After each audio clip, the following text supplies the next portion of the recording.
DD किसान, बदलते भारत की शान।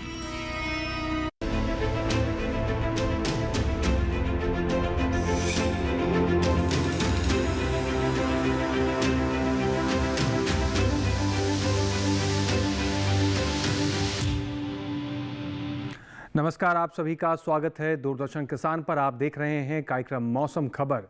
मैं हूं आपके साथ पुलकित शुक्ला। मौसम खबर के इस कार्यक्रम में हम आपको बताएंगे देश भर के तमाम राज्यों में बदलते हुए मौसम का हाल कैसा है, कहां वायु गुणवत्ता कैसी रहेगी, खेती किसानी से जुड़ी हुई कुछ महत्वपूर्ण बातें भी जानेंगे। लेकिन हमेशा की तरह शुरुआत करेंगे बड़ी खबर से। मौसम के लिहाज से 5 बड़ी खबरें क्या है, नजर डालते हैं। सबसे पहले बात करते हैं उड़ीसा की, जहां कुछ इलाकों में भारी बरसात का ऑरेंज अलर्ट जारी किया गया। तो बरसात को लेकर यह बड़ा परिवर्तन देखने को मिलेगा। छत्तीसगढ़ की बात करते हैं, अधिकतर जगह बरसात के यहाँ पर देखने के संकेत बताए गए हैं। तो बड़ी खबर मौसम के लिहाज से यहाँ पर गांगे पश्चिम बंगाल की बात करते हैं, कुछ इलाकों में भारी बारिश की संभावना है। यहाँ पर भी बरसात को लेकर संकेत जारी किए गए हैं। बड़ी खबर मौसम के लिहाज से। वहीं बात करते हैं बिहार की, कहीं कहीं हो सकती है तेज बरसात। तो बिहार के भी कुछ हिस्सों में बरसात के संकेत जारी किए गए हैं। बड़ी खबर मौसम के लिहाज से। बात करते हैं अंडमान निकोबार की, जहां से 40 से 50 किलोमीटर प्रति घंटे की रफ्तार से तेज हवाएं चलती हुई नजर आ सकती हैं। तो मौसम के लिहाज से आज की 5 बड़ी खबरें हुई। आगे बढ़ते हैं मौसम खबर में और अब बात करते हैं मौसम अलर्ट की, यानी कि बदलते हुए मौसम के साथ देश के तमाम हिस्सों में क्या अलर्ट है, कहां आपको सावधान रहना है, कहां के लिए सावधानी की सलाह दी गई है। ये सारी जानकारी आइए ले लेते हैं अपनी एआई एंकर भूमि के जरिए। नमस्कार किसान भाइयों और बहनों, आप देख रहे हैं मौसम अलर्ट डीडी किसान पर। मैं हूं आपकी एआई एंकर भूमि। आज हम आपको देश भर में होने वाली मौसम की स्थिति की ताजा जानकारी देने जा रहे हैं। उन क्षेत्रों की जानकारी लेते हैं जहां सतर्क रहें। छत्तीसगढ़ और ओडिशा में कहीं कहीं बहुत भारी बारिश के साथ गरज और चमक के साथ तेज हवाएं चल सकती हैं। अब उन क्षेत्रों की जानकारी लेते हैं जहां नजर बनाए रखें। बिहार, झारखंड, गांगेय पश्चिम बंगाल, असम और मेघालय, नागालैंड, मणिपुर, मिजोरम और त्रिपुरा में कहीं कहीं भारी बारिश के साथ गरज और चमक के साथ तेज हवाएं चल सकती हैं। इसी तरह तटीय आंध्र प्रदेश और तेलंगाना में भी भारी बारिश और गरज और चमक के साथ तेज हवाएं का असर देखने को मिल सकता है। रायलसीमा, तटीय कर्नाटक, उत्तरी आंतरिक कर्नाटक, दक्षिणी आंतरिक कर्नाटक और अंडमान निकोबार द्वीप समूह में गरज और चमक के साथ तेज हवाओं का असर बना रह सकता है। इसके अलावा विदर्भ और पूर्वी मध्य प्रदेश में भारी बारिश के साथ गरज और चमक के साथ तेज हवाएं चल सकती हैं, जबकि पश्चिमी मध्य प्रदेश और पूर्वी राजस्थान में गरज और चमक के साथ तेज हवाएं चलने की संभावना है। यह थी मौसम की ताजा जानकारी। कृपया सुरक्षित रहें। धन्यवाद। धन्यवाद भूमि। अपने क्षेत्र में बदलते हुए मौसम पर नजर बना के रखें, सावधान रहें, सुरक्षित रहें। आगे बढ़ते हैं मौसम खबर में और अब बात करते हैं आने वाले 24 से 48 घंटों के भीतर देश के मौसम में क्या बदलाव देखने को मिलेगा और बरसात को लेकर क्या संकेत रहने वाले हैं, कहाँ ज़्यादा बरसात हो सकती है, कहाँ कम बरसेंगे बादल, जानेंगे मौसम पूर्वानुमान के जरिए। शुरुआत करते हैं, मेरे पीछे आप भारत का नक्शा देख रहे हैं, अलग अलग राज्यों को अलग अलग रंगों से दर्शाया गया। जान लेते हैं क्या संकेत मिल रहे हैं। सबसे पहले बात करते हैं लद्दाख, लेह, जम्मू कश्मीर, श्रीनगर, गिलगित की, जहां पर कहीं कहीं बरसात के अनुमान है आने वाले 24 से 48 घंटों के भीतर। हिमाचल प्रदेश, उत्तराखंड या फिर बात करें पूर्वी उत्तर प्रदेश की, यहाँ पर भी कहीं कहीं बरसात के संकेत बताए गए हैं आने वाले 24 से 48 घंटों के भीतर। लेकिन पंजाब, चंडीगढ़, हरियाणा, दिल्ली और पश्चिमी उत्तर प्रदेश की बात अगर हम करें तो यहाँ पर फिलहाल बरसात के कोई संकेत नहीं है। आगे बढ़ते हैं, बात कर लेते हैं पूर्वोत्तर क्षेत्रों की, जिसमें उप हिमालय, पश्चिम बंगाल और सिक्किम की सबसे पहले बात करते हैं, जहाँ पर अधिकतर जगह बरसात के संकेत हैं। गांगे पश्चिम बंगाल और उड़ीसा की बात करें, यहाँ पर भी अधिकतर जगह बरसात के संकेत जारी किए गए हैं आने वाले 24 से 48 घंटों के भीतर। अरुणाचल प्रदेश, मिजोरम, त्रिपुरा की बात करें तो वहाँ पर कहीं कहीं बरसात के संकेत हैं। दक्षिण भारत की बात करते हैं, अंडमान निकोबार, लक्षद्वीप में अनेक स्थानों पर बरसात के संकेत हैं। तटीय आंध्र प्रदेश, तेलंगाना, भीतरी उत्तर कर्नाटक, भीतरी दक्षिण कर्नाटक, रायलसीमा की बात करें अनेक स्थानों पर बरसात है। केरल, तटीय कर्नाटक की बात करें अधिकतर जगह बरसात के संकेत हैं। तमिलनाडु और पुडुचेरी की बात करें तो कहीं कहीं बरसात के संकेत जारी किए गए हैं। बात करते हैं मैदानी भाग की, जिसमें सबसे पहले कोंकण, गोवा की बात कर लेते हैं। अधिकतर जगह बरसात के संकेत हैं। विदर्भ और छत्तीसगढ़ की बात करें अगर तो अनेक स्थानों पर बरसात के संकेत हैं। वहीं पूर्वी मध्य प्रदेश, पश्चिमी मध्य प्रदेश, मध्य महाराष्ट्र, मराठवाड़ा, सौराष्ट्र, कच्छ, गुजरात, पश्चिमी राजस्थान की बात करें तो कहीं कहीं बरसात के संकेत हैं। पूर्वी राजस्थान की अगर हम बात करें तो फिलहाल कोई कोई बरसात के संकेत नहीं है। आने वाले 24 से 48 घंटों के लिहाज से देश के तमाम मैदानी भाग में इस प्रकार से बरसात के आकलन जारी किए गए हैं। अब बात करते हैं मौसम की चाल की, यानी पिछले 24 घंटे में कहाँ मौसम कैसा दर्ज किया गया है। तो सबसे पहले रुख कर लेते हैं हिमाचल प्रदेश की तरफ, जहाँ पर कुछ स्थानों पर पिछले 24 घंटे के भीतर बरसात दर्ज की गई है। और वहीं पूर्वी राजस्थान की बात करें तो यहाँ पर भी कुछ इलाकों में पिछले 24 घंटे के लिहाज से बरसात दर्ज की गई है। बात करें पूर्वोत्तर भाग की, जिसमें अरुणाचल प्रदेश, असम, नागालैंड, मेघालय, मणिपुर, मिजोरम, त्रिपुरा, लगभग सभी क्षेत्रों में कई स्थानों पर बरसात दर्ज की गई है। उप हिमालय, पश्चिम बंगाल, सिक्किम में भी कई स्थानों पर बरसात दर्ज की गई। बिहार, झारखंड, गांगेय पश्चिम बंगाल, उड़ीसा की बात करें तो यहाँ पर भी पिछले 24 घंटे के लिहाज से कई स्थानों पर बरसात दर्ज की गई है। बात करते हैं लक्षद्वीप, अंडमान निकोबार की, तो यहाँ पर भी बरसात दर्ज की गई है। साथ ही तेलंगाना, तटीय आंध्र प्रदेश, रायलसीमा, भीतरी उत्तर कर्नाटक, भीतरी दक्षिण कर्नाटक, तटीय कर्नाटक, केरल, तमिलनाडु की बात करें या फिर बात करें पुडुचेरी की, तो दक्षिण भारत के इन तमाम हिस्सों के अंदर पिछले 24 घंटे के लिहाज से कई स्थानों पर बरसात दर्ज की गई है। बात कर लेते हैं मैदानी भाग की, छत्तीसगढ़, पूर्वी मध्य प्रदेश, पश्चिमी मध्य प्रदेश, विदर्भ के कई स्थानों पर बरसात दर्ज की गई पिछले 24 घंटे के लिहाज से। मराठवाड़ा, मध्य महाराष्ट्र, कोंकण, गोवा, दमन और दीव, गुजरात, सौराष्ट्र, कच्छ की बात करें तो इन क्षेत्रों में भी कई इलाकों में बरसात दर्ज की गई है पिछले 24 घंटे के लिहाज से। तो फिलहाल मौसम को लेकर इस प्रकार का आकलन देखने को मिला पिछले 24 घंटे में और आने वाले 24 से 48 घंटे के लिहाज से। इसके अलावा कुछ और महत्वपूर्ण जानकारियाँ मौसम से जुड़ी हुई आप तक हम पहुँचाएंगे, लेकिन फिलहाल यहाँ रुकना होगा एक छोटे से ब्रेक के लिए। आप बने रहें, देखते रहें मौसम खबर।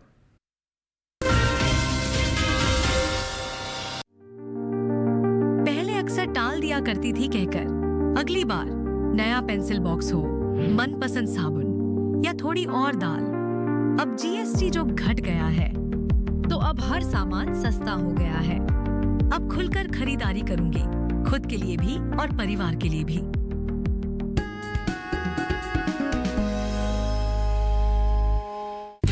हमारा डेजर्ट आ गया पर हमारी चैंपियन नहीं आई अब तक। बिल भरने के पहले तो आएगी ना। सो गर्ल्स, क्या हो रहा है? बिल हो रहा है। चल अपना कार्ड दे। पिन दे। आरबीआई कहता है अपना पिन, ओटीपी, सीवीवी या इंटरनेट बैंकिंग पासवर्ड किसी को ना दे। ऑनलाइन बैंकिंग सिर्फ अपने ही कंप्यूटर, मोबाइल और सिक्योर नेटवर्क से करें। हाँ, ये खाने की चैंपियनशिप थी क्या? आरबीआई कहता है जानकार बनिए, सतर्क रहिए। ब्रेक के बाद एक बार फिर से आप सभी का स्वागत। आगे बढ़ते हैं मौसम खबर में और अब जान लेते हैं बदलते हुए मौसम के साथ देश के तमाम हिस्सों के तापमान में क्या तब्दीली देखने को मिल रही है, कहां पर अधिकतम तापमान की स्थिति में क्या दर्ज किया जा रहा है और न्यूनतम तापमान में क्या बदलाव आ रहा है। ये सारी जानकारी आपको देंगे इस सेगमेंट में, जिसका नाम है तापमान का हाल। शुरुआत करते हैं और जानते हैं अधिकतम और न्यूनतम तापमान की स्थिति कैसी है। सबसे पहले बात अधिकतम तापमान की करते हैं। लद्दाख, लेह, जम्मू कश्मीर, श्रीनगर, गिलगित की बात करें या फिर हम बात करें उत्तराखंड की, तो यहाँ पर अधिकतम तापमान की जो स्थिति रही वो 5 डिग्री सेल्सियस सामान्य से ज़्यादा की स्थिति में दर्ज की गई है। बात करें बिहार की, जहाँ पर अधिकतम तापमान की स्थिति 3 से 5 डिग्री सेल्सियस सामान्य से ज़्यादा की स्थिति में दर्ज किया गया। अधिकतम तापमान का हाल इस प्रकार से यहाँ पर दर्ज किया गया। बात करते हैं उड़ीसा की, अधिकतम तापमान उड़ीसा में भी 5 डिग्री सेल्सियस सामान्य से ज़्यादा अधिकतम तापमान की स्थिति में दर्ज किया गया है। पूर्वोत्तर हिस्सों के कुछ हिस्सों की बात करें, जिसमें असम और मेघालय की अगर हम बात करते हैं, अधिकतम तापमान यहाँ पर 5 डिग्री सेल्सियस सामान्य से ज़्यादा की स्थिति में अधिकतम तापमान दर्ज किया गया। इसके साथ ही अरुणाचल प्रदेश, उप हिमालय, पश्चिम बंगाल और सिक्किम की अगर हम बात करें तो अधिकतम तापमान 3 से 5 डिग्री सेल्सियस सामान्य से ज़्यादा की स्थिति में दर्ज किया गया है। अब बात करते हैं मैदानी भाग की, जिसमें पश्चिमी मध्य प्रदेश, पूर्वी मध्य प्रदेश, विदर्भ और छत्तीसगढ़ की बात की जाए तो अधिकतम तापमान 3 से 5 डिग्री सेल्सियस सामान्य से ज़्यादा की स्थिति में दर्ज किया गया। नज़र डालते हैं पश्चिमी राजस्थान के श्रीगंगानगर पर, जहां पर देश का सबसे अधिक तापमान दर्ज किया गया 39.5 डिग्री सेल्सियस के साथ सबसे अधिक तापमान यहां पर दर्ज किया गया है। अब बात करते हैं न्यूनतम तापमान की स्थिति कैसी रही। श्रीनगर, जम्मू कश्मीर, हिमाचल प्रदेश, पश्चिमी उत्तर प्रदेश, पूर्वी उत्तर प्रदेश की बात करें तो न्यूनतम तापमान यहां पर 5 डिग्री सेल्सियस सामान्य से ज़्यादा की स्थिति में दर्ज किया गया। वहीं अब बात करते हैं उत्तराखंड, हरियाणा और दिल्ली की स्थिति को लेकर, तो न्यूनतम तापमान यहाँ पर 3 से 5 डिग्री सेल्सियस सामान्य से ज़्यादा की स्थिति में दर्ज किया गया है। न्यूनतम तापमान का इस प्रकार से देखने को मिला। असम, मेघालय, उप हिमालय, पश्चिम बंगाल और सिक्किम की अगर हम बात करें तो न्यूनतम तापमान यहाँ पर 5 डिग्री सेल्सियस सामान्य से ज़्यादा की स्थिति में दर्ज किया गया। वहीं इसके साथ ही अंडमान निकोबार की बात कर लें तो 3 से 5 डिग्री सेल्सियस सामान्य से ज़्यादा की स्थिति में न्यूनतम तापमान दर्ज किया गया है।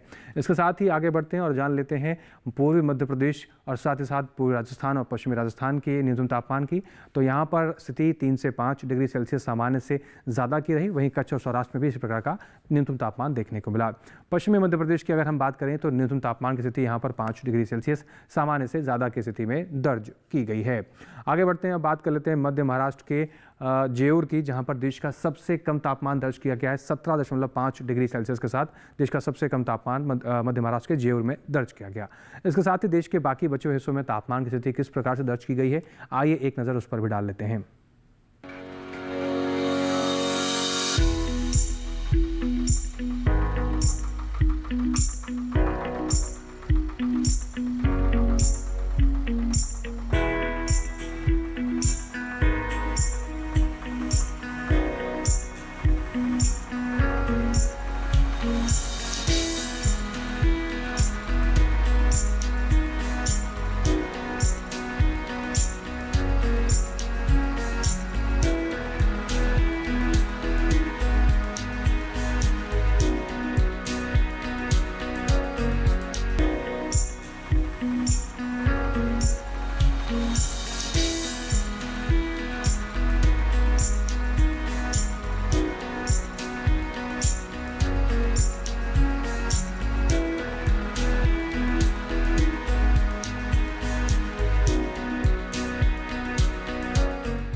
तो यहाँ हमने देखा देश के तमाम हिस्सों में तापमान की स्थिति किस प्रकार से दर्ज की गई।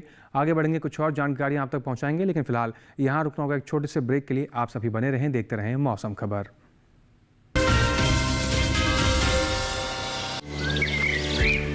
पता है, कल जो है मेरे घर पर एनएसओ के अधिकारी आए थे।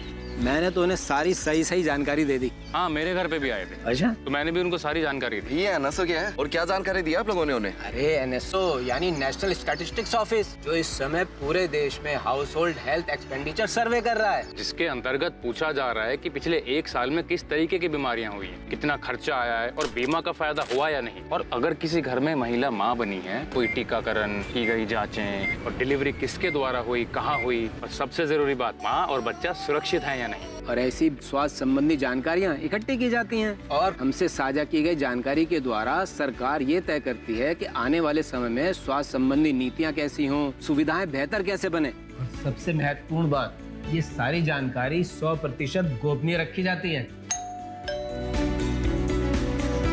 हमने तो अपनी जिम्मेदारियां निभा दी, अब बारी है आपकी।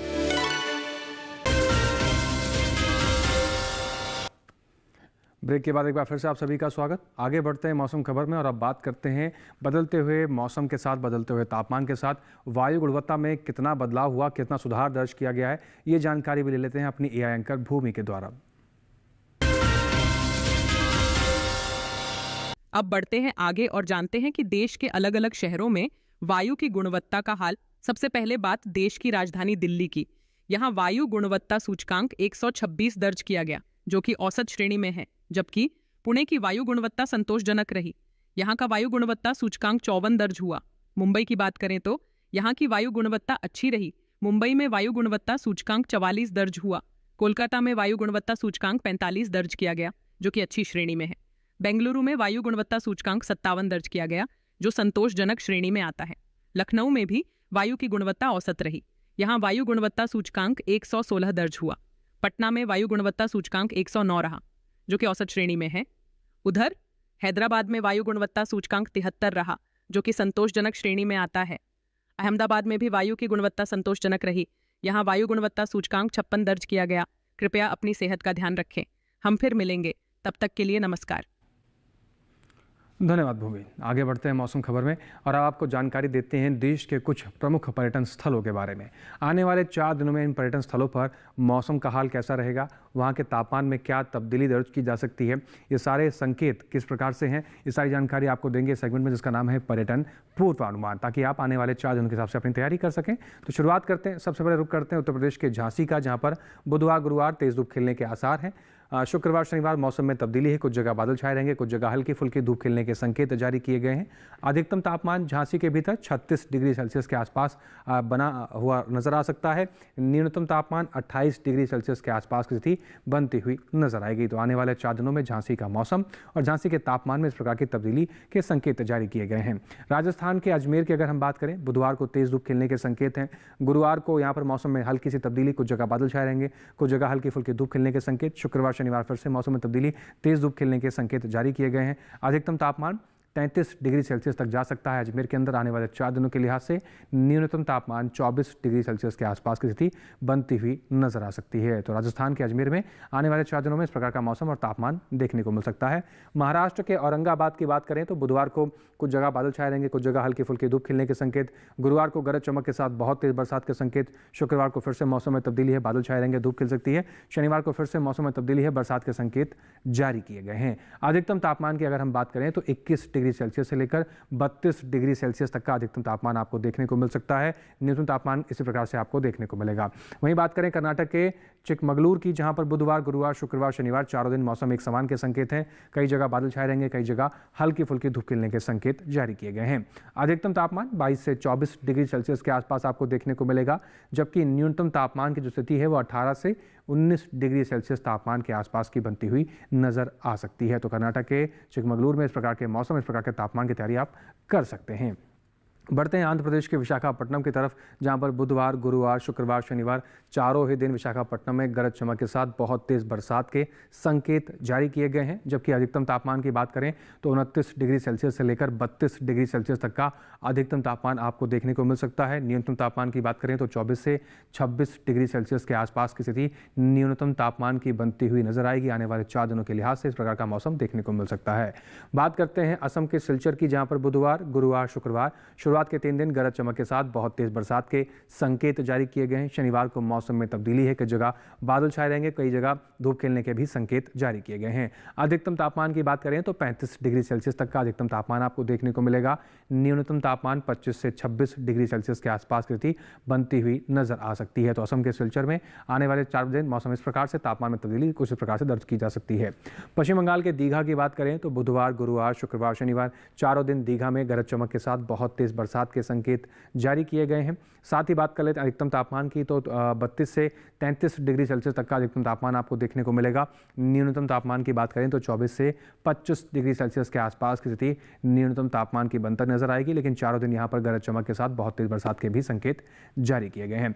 ये हुई बात पर्यटन पूर्वानुमान की। बात करते हैं अपने देश के अन्नदाता की और किसान की और खेत में लगी हुई उनकी फसलों की, जो इस समय बहुत देखभाल की मांग कर रही हैं। इस समय आपको फसलों की देखभाल के कौन से तौर तरीकों में बदलाव करने हैं, आइए जान लेते हैं अपने एआई एंकर कृष के जरिए।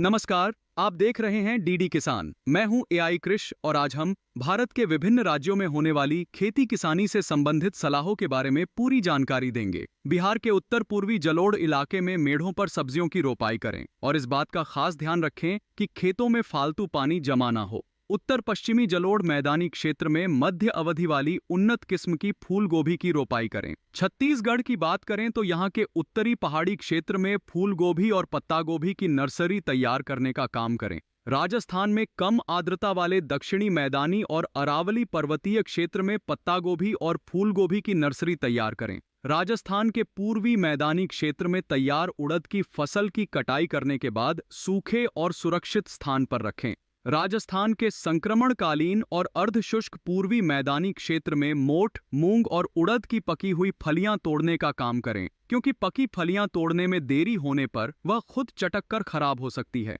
राजस्थान के अतिशुष्क आंशिक रूप से सिंचित पश्चिमी मैदानी इलाकों में किन्नू और बेर के बाग लगाना फायदेमंद हो सकता है।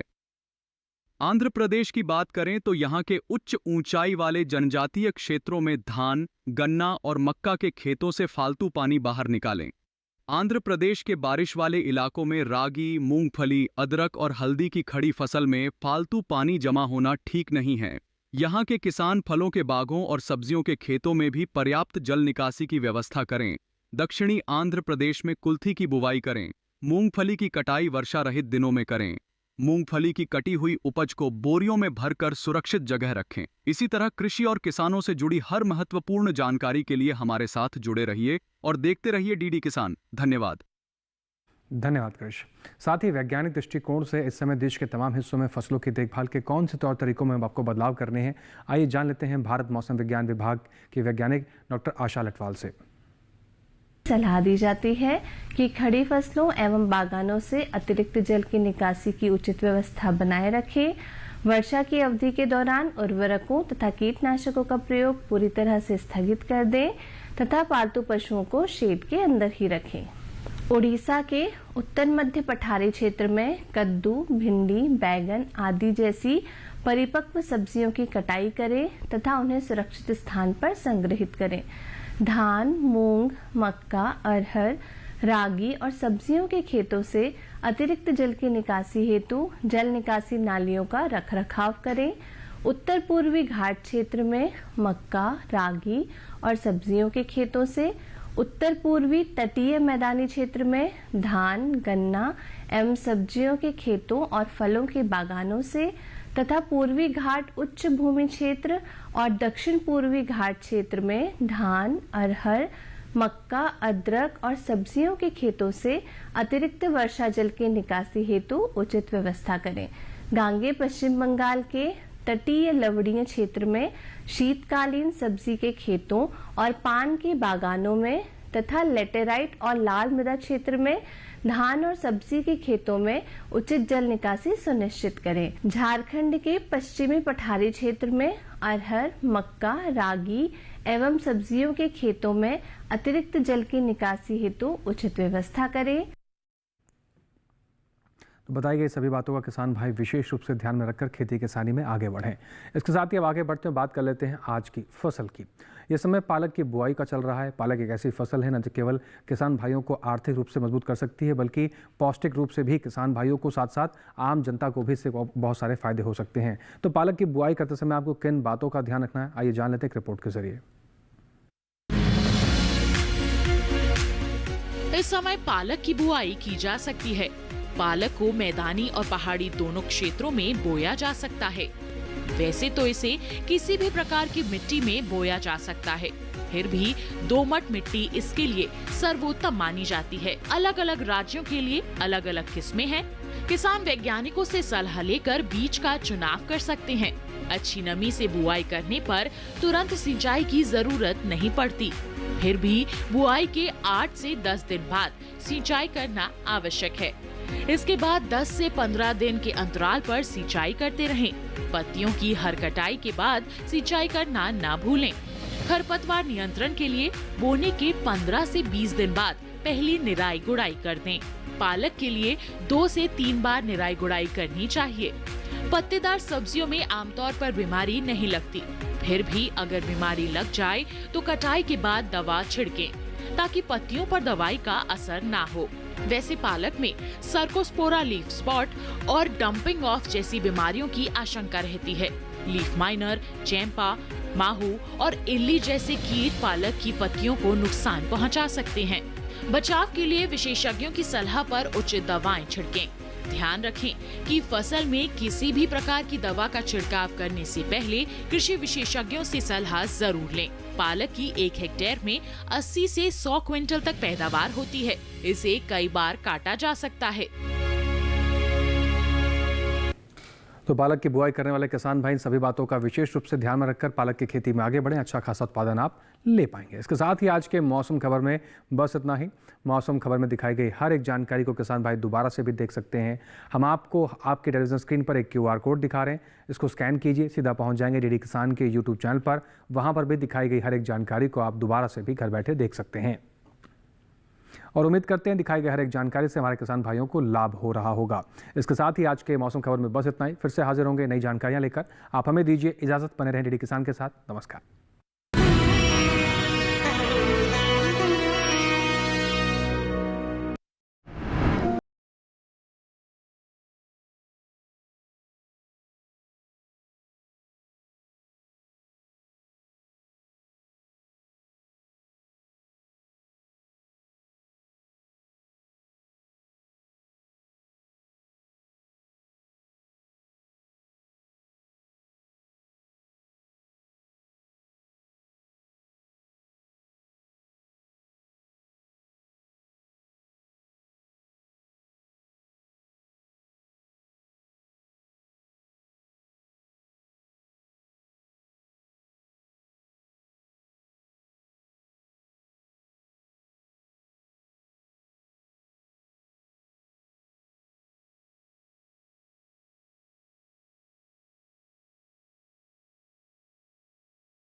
मन की बात है जन जन की, संघर्षों के कुछ किस्से, कहानी कुछ सफलताओं की, अनकही विरासत की, उम्मीदें नए भारत की। महीने के आखिरी रविवार का रहता है इंतजार। मलयाचल के आंचल से विंध्याचल के आंगन तक, ब्रह्मपुत्र के घाट से हिमालय के विस्तार तक होती है मन की बात प्रधानमंत्री के साथ।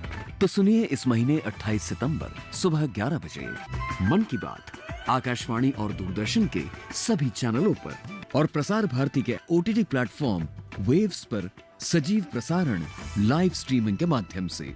इसके अतिरिक्त आकाशवाणी और दूरदर्शन के YouTube चैनल और प्रसार भारती के ऐप न्यूज ऑन एयर पर सजीव प्रसारण लाइव स्ट्रीमिंग के माध्यम से।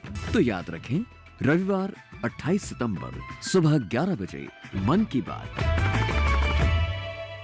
नमस्कार किसान भाइयों और बहनों, आप देख रहे हैं मंडी खबर। मैं हूं आपकी AI एंकर भूमि। आज हम आपके लिए लाए हैं देश भर की मंडियों से ताज़ा तरीन भाव। सबसे पहले जानते हैं सेब के भाव।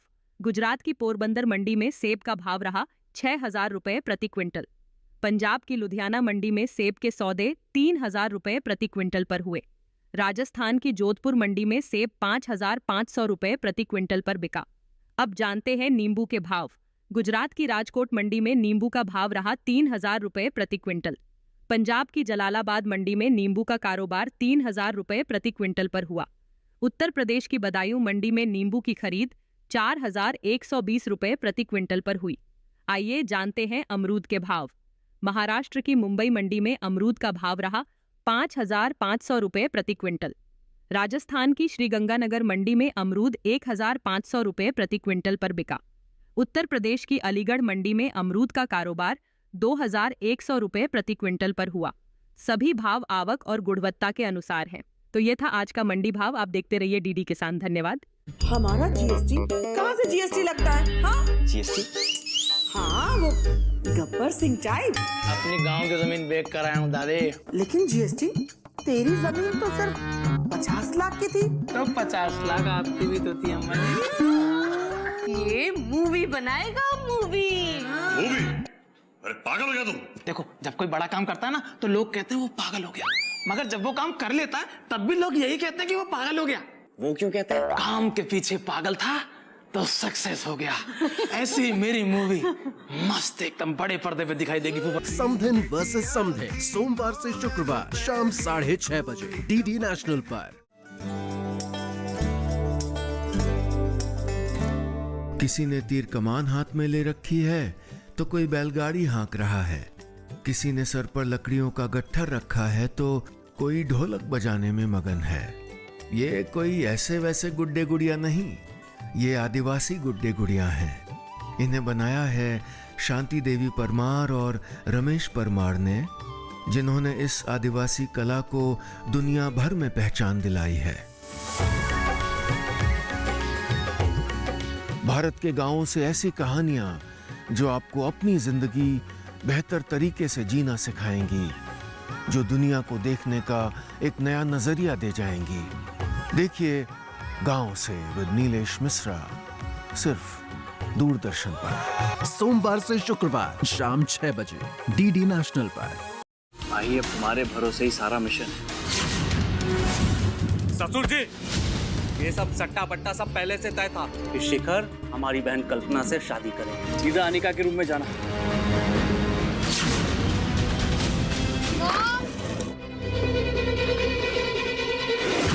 सारे डॉट्स। हे देवी माँ, प्लीज बचा लो।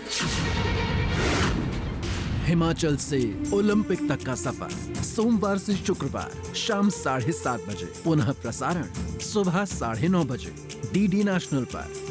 गुजरात के गिर जिले के आयुर्वेद प्रैक्टिशनर गफ्फार कुरैशी के फार्म पर आए हैं लेह लद्दाख से प्रतियोगी सेतन दौरजी। हम जड़ी बूटियों से एक औषधि बनाएंगे जो शरीर को स्वस्थ रखने के लिए कारगर है। आप सूखी वनस्पति लेके जाएंगे, पेस्ट लेके आएंगे, उसको खांडनी में खांड के उसको पाउडर बनाना है। दवाई बनाना है, ये मैं कर पाएगा कि नहीं कर पाएगा। खेत खेत में कुछ जीतेंगे कुछ सीखेंगे। प्रत्येक शनिवार शाम 5:30 बजे DD नेशनल पर।